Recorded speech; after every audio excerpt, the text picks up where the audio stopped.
So the conservatives continue to become less conservative by the day, it seems. Um, from Spencer Fernando saying Aaron O'Toole to maintain foreign aid spending at Trudeau government levels. So again, it's just another reason not to vote conservative. I mean, for many reasons. The most obvious one being is that we give away massive amounts of money to other countries and get nothing in return. Why? Why? Why do we do this? Again, this is coming from the same people that talk all the time about, oh, Canadians are suffering, we got to help the poor, all this stuff. But why are you giving away hundreds of millions of dollars, probably even in the billions of dollars of taxpayer money a year to foreigners when a lot of that money doesn't even go to a good cause? And this is, briefly bringing it up, this is just another reason not to trust or support the socialist types and the leftist types, because again, they like to, oh, we care so much about the poor, we want to help the poor, but yet why did they blow all this money off, giving it away to foreigners? If you actually cared about the poor, like, you know one of the big election things that's coming up over the last couple times is the First Nations drinking water stuff. Like, you could fix that problem. Like, it would cost a fraction of the money we give away in foreign aid to fix that problem. So why are we still doing it? I really don't understand. Now, the reality behind foreign aid is that there's no reason for it. So there's no legitimate reason for it. So there must be some reason that governments do it. Well, I think the reason is very simple: is that it is a buy off of these foreign politicians and elites, right? Because the government gives foreign aid to country X, and the leaders and the elites take their cut, and they give the peanuts and the crumbs to the people of the country. So at the end of the day, I think it's just a buy off, right? It's a corrupt thing that corrupt governments do, right? So that, I think that's the main reason for it. Because again, there has to be some reason they're doing it. And there's no legitimate reason they're doing it, so there must be something else going on. Um, but again, when it comes to foreign aid, like, why are we doing it? This is one of the things that just boggles my mind. Why do we do it? Especially now that we have massive deficits. Like, it makes no sense. So, I mean, getting into, Aaron O'Toole, like, this would be an easy way to gain votes. Easy way to gain votes. Simply say, yeah, Justin Trudeau is blowing up whatever the number is every year and giving it to foreigners. That's your money. I want to give more of it back to you. Like, that would be such a no-brainer way to gain support, but yet he doesn't do it, right? He doesn't do it. So again, like, I don't know what exactly Aaron O'Toole's play is, but if I was Aaron O'Toole and if I was advising Aaron O'Toole and my goal was to lose as much support as possible, I don't know what I would be doing differently. I really don't, because the conservatives under Aaron O'Toole and even under Scheer, they're even more under O'Toole, to be honest. Their goal seems to be, let's be just a little bit less liberal than the liberals. Now, if that was comparing them to, 90s liberals, maybe, but the liberals are further to the far end of the left than they are to the center. Like, I think we're at the point where I would probably argue that if anything, the conservatives are to the left of center. It's probably not by much, but again, like, what do the conservatives want to do that a traditional conservative would agree with 100%? Do they want to lower taxes? Do they want to cut regulations? Do they have any of the social? No, I don't agree with a lot of that stuff, but the social conservative stuff, well, no. They don't have pretty much anything that a traditional conservative would agree with. And again, this is just proof just how insane the left is, because the left would argue that the conservatives have moved further to the right. which is just proof just how much of an echo chamber they're in. Because clearly they never have talked to anyone who's actually in these circles, because I haven't talked to anyone who actually is, who isn't a leftist, who thinks, even online, right? Even online. I've never talked to anyone lately, within the last basically few years, even more, even probably, who says, oh yeah, the conservatives have moved too far to the right for me.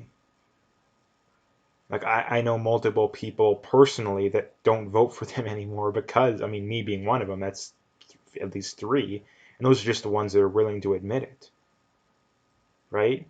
So, yeah, both anecdotally and in doing research, the conservatives have moved to the left. So, what is their play?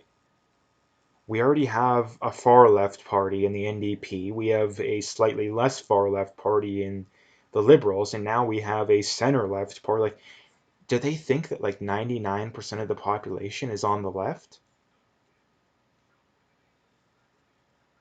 Like, maybe the people, like, the most interesting aspect of these things is the advisors. Like, I really want to know who's advising these people, whether it comes to Kenney, O'Toole, all of these people, and do they actually believe in the stuff that these politicians are spouting?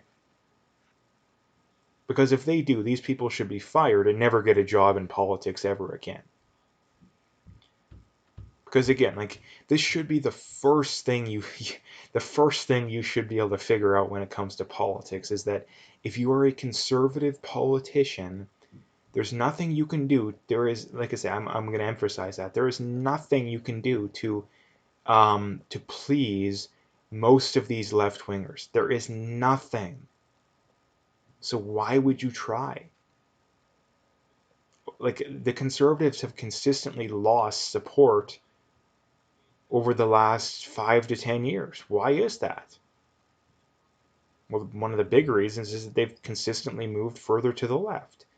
Now, does that mean I think that they would win the election if they were actually, like, if Maxime Bernier or someone like that was running the Conservatives? No, I don't think so. I think that they would lose either way. But at least you would lose with some dignity. At least you would lose with some integrity. Like, it's just absolutely embarrassing that this is where we're at in Canada, that most of these crazy things that are going on, there is no legitimate opposition to. And that's even starting to happen at a provincial level. Like, never, like, if someone would have told you that, yeah, Rachel Notley and Jason Kenney would agree, are going to agree on a ton of stuff this upcoming year, people would have told you you're crazy. But they've agreed on pretty much, like, the only difference is Rachel Notley wanted even more, right? Normally, people would think, oh, they're polar opposites, but no, they're actually only slightly different. And O'Toole and Trudeau are even closer, right? In that Trudeau, it probably isn't quite as far to the left than Notley, and O'Toole, or sorry, Kenney's a little further to the right than O'Toole. So at the end of the day, like, there is very little difference between these people. So that begs the point, what would be the point in even voting for them? Right? Like, the only argument people can come up with is, oh, we got to get Trudeau out of office. But who cares? If we vote Trudeau out and you get someone just almost as bad, like, what's the point? Like, lesser of two evils voting only makes sense in my mind if there's a clear difference between the two. Like Donald Trump, Joe Biden, that's a good example. Even Hillary Clinton, that's a good example of lesser of two evils voting. It's still not perfect, because I think there's an argument you can make that there still isn't even that much of a difference, but that is at least a legitimate example. But Erin O'Toole and Justin Trudeau, like, there is so little difference between them, it's not even funny. The biggest difference, I think, is that Justin Trudeau at least speaks honestly. I think Erin O'Toole kind of has to hide what he really believes, because I don't think he actually disagrees all that much. And if he did, he would be saying it because it would gain him support. I mean, he clearly doesn't have Canadians' best interests at heart. If he did, he would be calling out lockdowns, whether you agree with him or not. Like, if he called out lockdowns, he would go way up in the polls. I would bet money on it, but yet he doesn't do it. Right? So again, like, I mean, this is why this is exactly why I think Canada is screwed, because it doesn't matter who's in power. Like it used to be, yeah, you got the liberals and the conservatives, and there never was that big of a difference. Like the difference basically has been the liberals used to be center left, the conservatives used to be center right. Now it's basically switched to the liberals moved left and the conservatives um, moved left and basically replaced where they used to be. And then now you have like the PPC and Maverick kind of took over the where the traditional right wingers would be. Like the like it makes perfect sense, right? That, and this is the thing too, that Canada has moved further left mainly because of mainstream media and public school brainwashing and mass immigration. Like it all makes sense, right? When you actually think about it from, in the big picture. So um, anyway, like I say, just another reason to not support the conservatives. And another thing that a thing that there actually may be an outside chance of fixing things. Again, I would still doubt it, but maybe the thing that fixes the conservatives is them getting absolutely and utterly destroyed in an election. Maybe they end up third place. Hell, maybe they end up fourth place, right? Behind the Bloc and the NDP. Maybe that's what it's going to take for them to finally get their heads out of their you-know-whats. I still doubt it, but at least it's a better chance than what we're currently doing, right? So yeah, like for all we know, like I mean, the liberals are basically running as a majority. Two people saying, "Oh no, they have a minority. They have their checks and no, they don't have checks and balances." Because the liberals have had no problems getting enough support to get whatever they want done. So whether they're a minority or a majority, it doesn't really make a difference, to be quite honest.